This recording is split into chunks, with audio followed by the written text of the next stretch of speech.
Welcome back. It is time now for a CNBC-TV18 exclusive. My colleague Yash Jain caught up with Sunil Mathur, MD and CEO of Siemens India.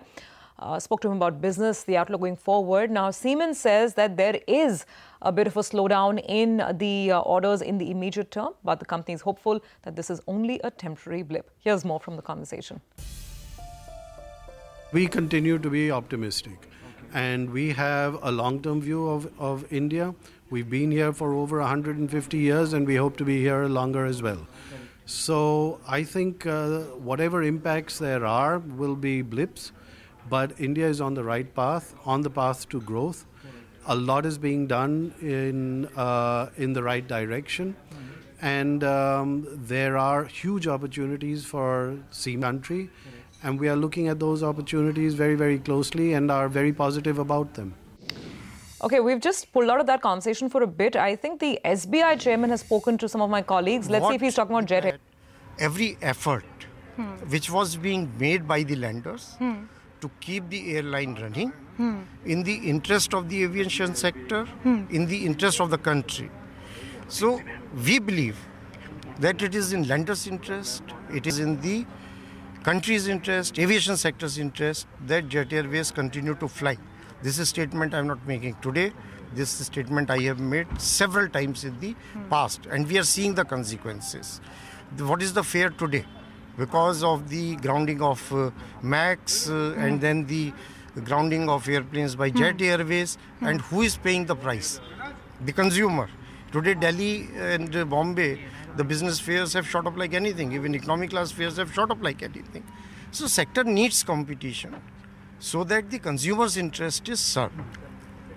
Mr. Kumar. So when it comes to IBC, I need some water. Anyone has a water bottle? Issue a statement. No, so what about IBC, sir? What about IBC? IBC, in case of an airline industry, which is a service industry, it is the last option.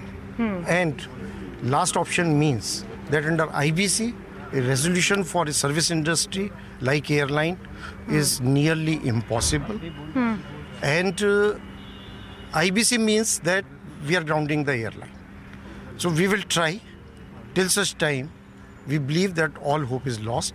But as on date, I can say that not all hope is lost. So we have not reached that decision point where we say enough is enough and nothing can be done and let the airline be grounded. What is government's direction to you? Government's no direction. One thing you have to understand, I dislike this word.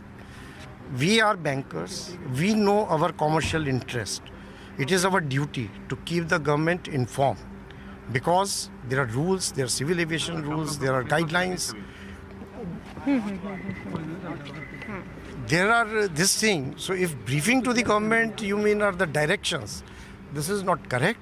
But all stakeholders, government is the most important stakeholder, citizens or the flights of this country are important stakeholders. There is one unanimous view that till such time all hope is not lost, effort should be made to keep the airline running, and everybody believes that Jet Airways is a good aviation property. So when we talk of Etihad moving out of... How long can we so when we see... there is some problem in the resolution plan was almost ready. It is almost ready, so you can see it very quickly. So when we see Etihad moving out... So when Etihad, try to read their statement that, try to understand the situation. There is on one hand one partner, there is another, right? And if both cannot arrive at a consensus, we are... and what is lenders or our interest? Our interest is in Jet Airways. Our interest is not in the promoter. Our interest is not with this any other partner or this.